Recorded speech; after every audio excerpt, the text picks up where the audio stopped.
Mən bir müəllim kimi sizin hər bir suallarınıza cavab verməyə hazıram. Ancaq öncədən deyim ki, sizə bir əhvalat danışım. Görürəm ki, çox maraqlısınız bu əhvalatlar üçün. Keçmiş zamanlarda bir 30-cu illərdən Qabulunun tarixi çox da uzun ömürlü deyil. Çox da bir 300 il təxminən onların tarixi vardı. Bilirsiniz ki, Qabulunu dəvə yolu deyilən bir yol iki hissəyə bölür. Aşağı hissə, yuxarı hissə. O zamanlar anamın dediklərindən deyirəm, kənddə çoxlu zəlzələlər olurmuş, yırğalamalar olurmuş. Kənd cəmaatı yollara tökülüb yolda yatırmışlar gecələr. Ki, güya yol bərkdir, zəlzələ gələrkən bunlara toxunmasın.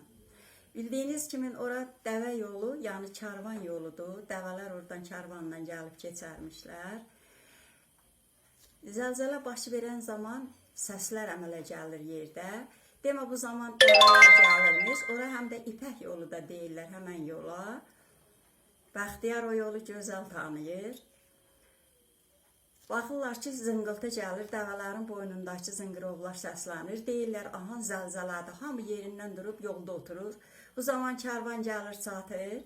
Karvan çatanda karvanbaşı saxlayır dəvələri. Düşür, sual verir ki, bu cəmaat niyə yolda yatıbdır? Deyirlər ki, bu zəlzələdən qorunmaq üçün burada yatıblar. O zaman Bəhlul kişi var imiş. O Təbrizdən bir arvad gətirib, adı Xəccə imiş. Ona Vahbala Xəccə deyirmişlər. Bədahədən gözəl şeirlər deyirmiş. Özü deyib qabağa, deyib qardaş, qulaq as mən deyib. Zəlzələ minib keçiyə, gəlir giciyə, giciyə. Yırğala qurbanın olum, çalğala qurbanın olum. Karvanbaşına məlum olub ki, bunlar zəlzələdən qorunmaq üçün buradadılar. Nəysə durub yoldan gediblər, deyir, ay qardaş, bu zəlzələ gəlsə sizi yerin altında da olsa tapacaq, üstündə də. Nəysə yoldan çəkilirlər, karvan keçib gedir. Anamın dediyinə görə bu yol çox gedişli, gəlişli yoluymuş. Ta Qarabağdan tutmuş, Ordubaddan belə Şərura gedərmişlər. Mən də bu dəvə yolu haqqında bir balaca olsa da şeir yazmışam. Bura dəvə yoludur, ata, baba yoludur. Ləngər-ləngər dəvələr bu yoldan keçərmişlər. Yüklərində qəşrəkər, Şərura gedərmişlər. Şərurdan qalxan oba gəlib buradan keçərdi. Görüb kənd uşaqları tökülərdi yollara, əl edərdi onlara.